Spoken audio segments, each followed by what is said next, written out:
Hello, everyone, and welcome back to the Light and Shadow podcast. I am Gray, your spiritual mentor and guide, and today we are exploring something that most relationships are missing: the spiritual intimacy.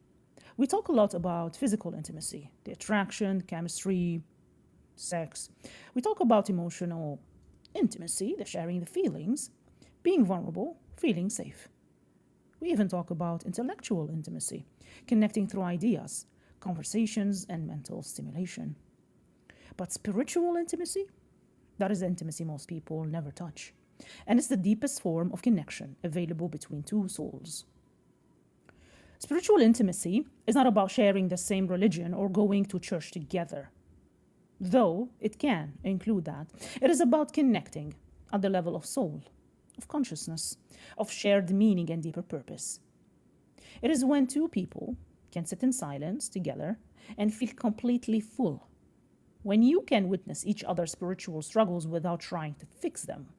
When you share the same core values, not because you were taught them, but because you have both arrived at them through your own evolution. When you can hold space for each other's transformation without fear or resistance.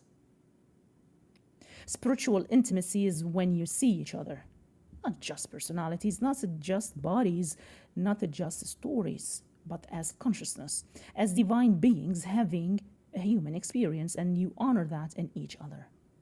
This is rare. This is sacred. And this is what turns a relationship from a surface level connection into a soul deep partnership that can withstand anything. Today, we're going to explore what spiritual intimacy actually is, why most relationships lack it, how to cultivate it through shared values and quiet reflection, and what becomes possible when two people meet at this level. This might be the most important relationship teaching you will ever receive. Before we talk about how to create it, let's understand what spiritual intimacy actually is and what it's not. It is not religious agreement. You don't have to share the same faith, attend the same services, or believe the same doctrine. Two people can be spiritually intimate while having completely different religious frameworks, or none at all. It is not constant deep conversation. Spiritual intimacy doesn't require you to always be discussing philosophy, consciousness, or the meaning of life. Sometimes it is the opposite. Comfortable silence. It is not performing spirituality together. Couples yoga, meditation sessions, visiting sacred sites, these can support spiritual intimacy, but they are not spiritual intimacy itself. You can do all these things and still be spiritually disconnected. It is not about being spiritual enough.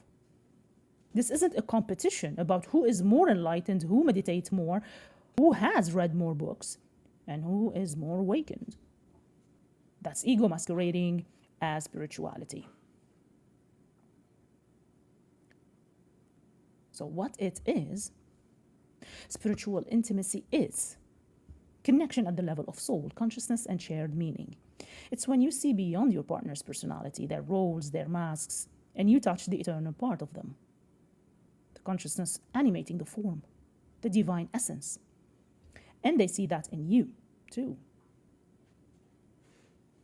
It is shared reverence for something greater than yourselves. Whether you call it God, the universe, consciousness, love, the divine, there is a recognition that you are both part of something infinite, and your relationship is in service to that greater reality. It is alignment in core values, not surface preferences. Those can differ, but the deep values that shape how you move through life: integrity, growth, truth, compassion, presence, and authenticity. It is the ability to witness each other's soul journey without interference.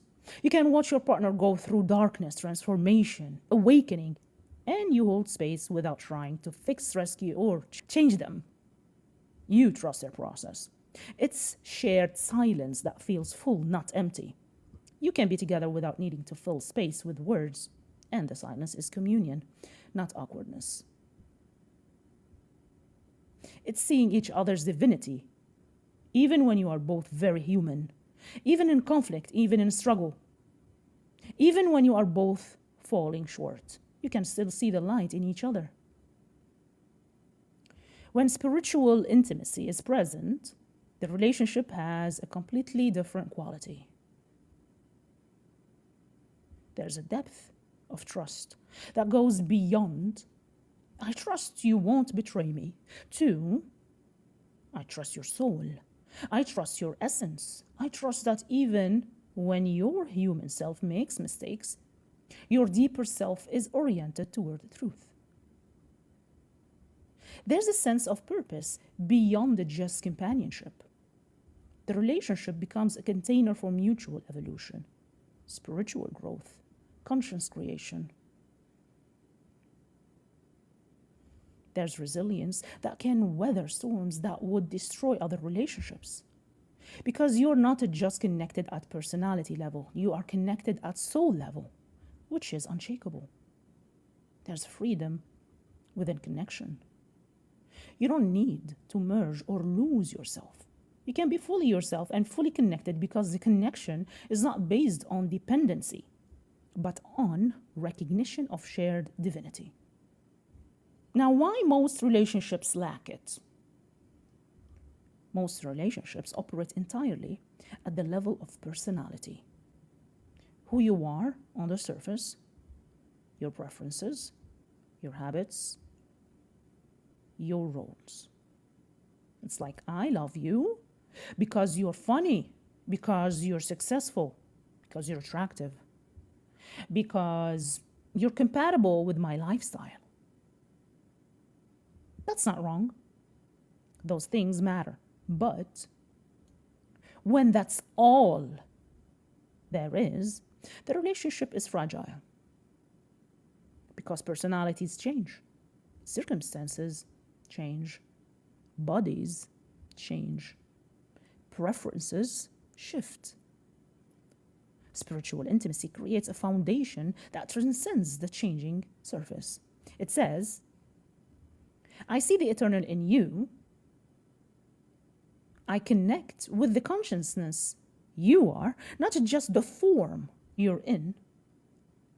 And that cannot change because it's what you fundamentally are. Let's talk about the first pillar of spiritual intimacy. Shared values, not shared interests. You don't need to like the same movies or hobbies. Shared values. The principles that guide how you live, choose, and show up in the world. What are your core values? Core values are the non-negotiables, the things that define what you stand for, what you will not compromise, what gives your life meaning. Here are some examples of core values. First, let's talk about truth. Living authentically, speaking honestly, seeking what's real. Growth. Constant evolution, learning, expanding consciousness. 3, love. Operating from compassion, connection, service to others. Freedom. The autonomy, sovereignty, not controlling or being controlled. Integrity. Alignment between values and actions. Doing what's right even when it's hard. Presence. Being here now, not lost in past or future. Courage. Facing fear, taking risks, choosing growth over comfort. And service. Contributing to something beyond yourself.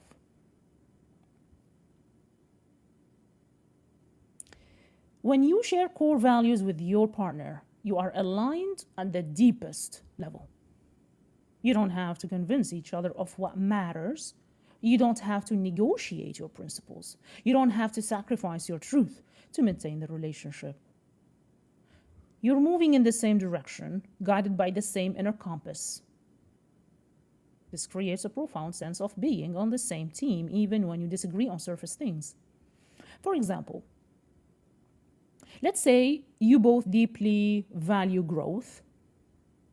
That means when one of you is going through a difficult transformation, the other doesn't resist it. They support it, even when it's uncomfortable. When conflict arises, you approach it as an opportunity to evolve, not as a threat to the relationship. You encourage each other to pursue passions, take risks, challenge yourselves, because growth is sacred to both of you. Now imagine if one person values growth and the other values stability or comfort above all else. Constant friction. One person feels suffocated, the other feels destabilized. Misaligned values create persistent conflict. Now, how do you discover shared values? Each person needs to know their own values before you can share them. So ask yourself, what principles guide my life? What would I never compromise? What gives my life meaning? What do I want to be known for? What breaks my heart when it is violated? So once you're clear, share them with your partner. Not as demands, but as revelations. Here's what's sacred to me. Here's what I stand for. Here's what I need to honor to be at peace with myself. And when your partner shares their values, listen with reverence. You are being shown their soul's blueprint. Honor that. And where do your values overlap? So you have to identify the alignment. Where are they complementary? Where do they conflict? Not all values have to match perfectly, but the core ones, the ones that shape major life decisions, need significant alignment for spiritual intimacy to be possible. If you both value, let's say, integrity, you don't lie to each other, even when it's hard to tell the truth. You don't ask each other to compromise morals for convenience. If you both value presence, you create technology-free time together. You practice being fully here with each other, not distracted or half present. If you both value, let's say, growth, you invest in personal development. For example, therapy, workshops, retreats. You support each other's evolution even when it's scary or destabilizing. If you both value service, you create a relationship that contributes beyond itself. Maybe through your work, through how you raise children, through how you show up in your community. When your relationship embodies your shared values, it becomes sacred practice. And here's where shared values become powerful. They guide you through conflict. When you are arguing, when you are hurt, when you are reactive, you can return to your shared values. You say, we both value truth. So even though this is painful to say, I need to tell you so and so and so. Or we both value growth. So instead of defending and blaming, what can we learn from this? Or let's say we both value love. So even though I am angry right now, I am choosing to speak from love, not from wounding. Shared values become the ground you stand on when everything else is shaky. Now let's talk about the second pillar of spiritual intimacy: sharing quiet moments of reflection together. This is where most couples struggle. Our culture teaches us that connection requires talking, doing, stimulation, but spiritual intimacy deepens in stillness. There's a difference between awkward silence, which is a disconnected, and sacred silence, deeply connected. The awkward silence feels uncomfortable, like something's wrong, like you should fill the space with words or distraction. Now, the sacred silence feels full, rich, alive. You're together, present, and no words are needed. The silence itself is communion. When you can sit with your partner in silence and feel completely at peace, that is spiritual intimacy. It means you are comfortable in your own being, not needing to perform. You're comfortable with their being, not needing them to entertain you. You can be present together without agenda. The connection is felt, not just spoken. And here are some practices for quiet reflection. Together you can do it. Morning meditation. Start your day together in silence, even just 10 minutes. Sit side by side, meditate in your own way, and simply share the space. This sets a tone of presence and peace for the day. You're not immediately jumping into tasks, talking, doing. You are grounding together in stillness first. Before bed, create a ritual of quiet reflection. Maybe you light a candle. Maybe you sit together. Maybe you journal silently side by side. This transitions you from the busyness of the day into sacred rest. You're marking the end of the day together, not just collapsing into sleep. Walk together without talking. Notice the trees, the sky, the sounds, your own inner experience. Hold hands if you want, but let the silence be the teacher. Nature naturally induces presence. Walking in it together without words deepens your connection to each other and to something greater. You can sit facing each other close enough to look into each other's eyes. Set a timer for 3 to 5 minutes. Just look, don't speak, don't perform, just see and be seen. This is profoundly intimate and often uncomfortable at first.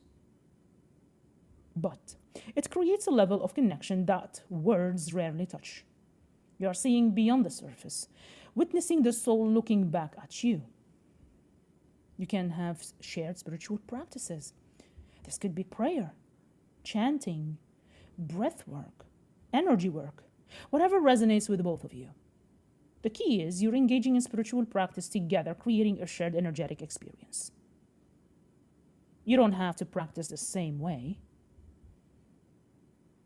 but one might meditate, one might do yoga, for example. But you are in the same space, honoring the sacred together. You can eat together, without screens, without distractions. Before eating, take a moment of gratitude together.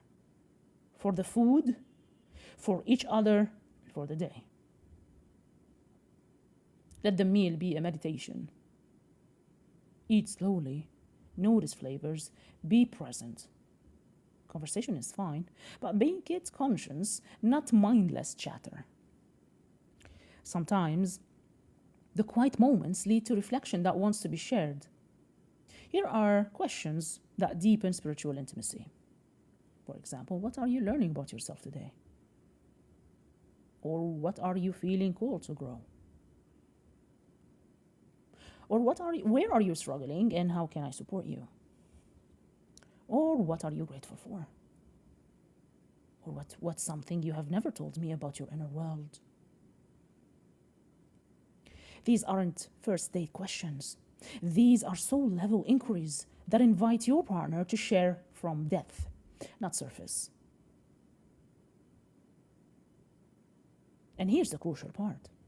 When your partner shares from this deep place, your job is to witness, not fix. Don't jump in with advice. Don't try to solve their problem. Don't minimize their struggle or rush them to feel better. Just hold space. Listen, be present, and acknowledge. For example, you can say, I hear you. Thank you for sharing that with me. I'm here with you. That sounds really hard. Spiritual intimacy is created when you can witness your partner's full humanity, their joy, their pain, their confusion, their clarity, without needing to change any of it. You are not their therapist. You are not their savior. You are their witness, their companion, their fellow soul on the journey. To support quiet reflection, create intentional sacred space in your home. For example, a meditation corner with cushions, candles, perhaps an altar with meaningful objects, or a reading nook where you can sit together, each with a book, in companionable silence. Or a technology-free zone where phones, screens, and distractions are not allowed, just presence. Or ambient elements that support stillness, like soft lighting, gentle music, incense, plants. The physical space reflects the inner commitment to spiritual intimacy. Now let's talk about what becomes possible when spiritual intimacy is present in a relationship, because this transforms everything. When you are spiritually intimate, you reflect back to each other what needs to be seen. Not in a critical way, but in a loving, honest way. You can say, I notice you keep saying you want to change this pattern, but your actions aren't aligning. What's really going on? Or, I see you playing small right now, and I know that's not who you are. What are you afraid of? Or you are really being hard on yourself. Can you offer yourself the same compassion you would give me? So you become agents of each other's awakening, gently pointing out blind spots, celebrating growth, holding each other accountable to your highest selves. Transformation is messy. It requires safety. It requires space to fall apart and reorganize. And spiritual intimacy creates that container. When you know your partner sees your soul, not just your personality, you can let the personality dissolve without fear of losing the relationship. You can go through your dark night of the soul, your ego death, your identity crisis, your spiritual emergence, and your partner doesn't abandon you. They hold space. They witness. They trust your process. And this accelerates growth in ways individual work alone cannot. There are moments in spiritually intimate relationships where the boundary between you and me dissolves. Not in an unhealthy enmeshment way, but in a mystical recognition. We are one consciousness, temporarily experiencing itself as two. And this might happen during deep meditation together, in moments of profound love, during sexual union that transcends the physical, and in shared grief or joy that opens both hearts completely. These are glimpses of what mystics call unity, the recognition that separation is illusion. When two people are aligned spiritually, their combined consciousness can access wisdom neither could reach alone. You might receive shared downloads, synchronicities that guide you both, dreams that carry messages for the relationship, intuitive hits about your shared path. The relationship itself becomes a channel for divine guidance. You co-create from soul alignment. Whatever you create together, like a home, a family, a business, a mission, it is infused with spiritual intention. You're not just building a life based on comfort or convention. You are co-creating a life that reflects your shared values and serves your shared purpose. And this gives the relationship meaning beyond itself. You're not just together to be happy, though you can be, but you're together to evolve, to serve, to express something through your union. Romantic love is often conditional. I love you because you are beautiful, successful, fun to be with, meeting my needs. Spiritual intimacy opens the door to unconditional love. I love the consciousness you are. I love your eternal essence. I love you beyond your changing form, beyond your moods, beyond your success or failure. This doesn't mean you accept harmful behavior or abuse. It means the love itself is not contingent on circumstances. You are loving the soul, which is unchanging, while still having boundaries with the personality, which can be harmful. And I'm not talking about anxious attachment or avoidant attachment. You really need to be secure. You're not just romantic partners. You are spiritual partners, two souls walking the path of awakening together. You support each other's spiritual practices. You share insights from your inner work. You hold each other accountable to integrity. You celebrate each other's breakthroughs. You witness each other's struggles with compassion. You challenge each other to grow when you are playing small. You remind each other of the bigger picture when you are lost in details. So the relationship becomes a spiritual practice in itself. When spiritual intimacy is present, ordinary moments become sacred. Like washing dishes together, grocery shopping, sitting on the couch, making coffee in the morning. It is never, and it is not, the activity that makes it sacred. It is the quality of presence and consciousness you bring to it. You're not just going through the motions. You're sharing a life with another soul, and every moment is an opportunity to honor that. Now you might ask me, how do you actually build spiritual intimacy in your relationship? You cannot create spiritual intimacy with someone else and with anyone if you don't have spiritual connection with yourself. Develop your own spiritual practice. Know your own values. Do your own inner work. Connect with your own soul. The more anchored you are in your own spiritual center, the more you can meet your partner from that place. Create rituals together. Rituals mark time as sacred and create shared spiritual experience. For example, morning meditation or prayer together. Gratitude practice before meals. Full moon or new moon ceremonies. Anniversary rituals that honor your journey, or seasonal celebrations that mark transitions. Rituals don't have to be elaborate. They just have to be intentional and consistent. Spiritual intimacy requires truth, even when it is uncomfortable. Share what you are actually feeling, not what you think you should feel. Share your doubts, your fears, your struggles. Let yourself be seen in your full humanity, and receive your partner's truth with compassion, not defensiveness. Know that your partner's path is their own.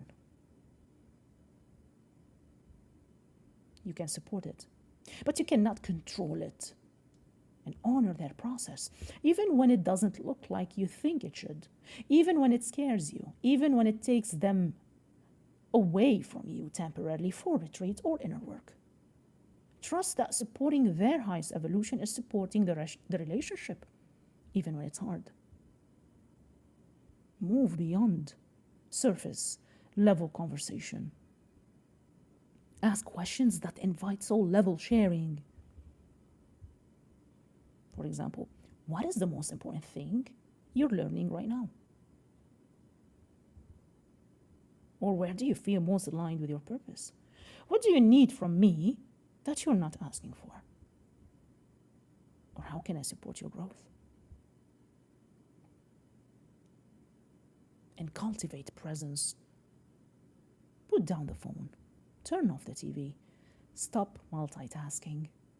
When you are with your partner, be with your partner fully. Presence is the foundation of all intimacy, especially spiritual. You can study together, like reading spiritual texts together, listen to teachings together, attend workshops or retreats together. Share what you are learning, discuss what's resonating, challenge each other's understanding. This creates intellectual and spiritual connection simultaneously. Spiritual intimacy requires letting go of resentment, grudges, the need to be right.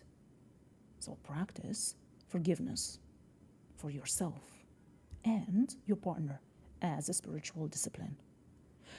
Holding onto past hurts blocks the flow of spiritual connection.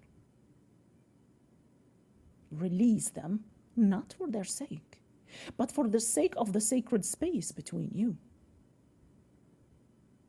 Spiritual intimacy is the deepest form of connection available between two people. It is not about performing spiritually. It is about seeing and being seen at the level of soul. It's built on two primary pillars: shared values, alignment in what you stand for, what gives your life meaning, what you hold sacred, and quiet reflection, which is the ability to be together in stillness, to witness each other without fixing, to create space for depth. When these are present, the relationship transforms into something sacred. Not perfect. You'll still have conflict, challenges, growth edges, but it's held in a container of soul recognition that can weather anything. You're not just building a life together. You are walking a spiritual path together. You're supporting each other's awakening. You are co-creating from consciousness. And that changes everything. Your relationship can be more than companionship. It can be a spiritual practice, a container for transformation, a reflection of the divine. Now, if you are navigating this in your own relationship, if you want guidance in cultivating spiritual intimacy or healing, what's blocking it? I'm here to support you. Information about my mentorship and private coaching is in the description box below. May your relationships reflect the sacred. May you see and be seen. May you love and be loved. Not just at the surface, but at the level of the soul. Until next time.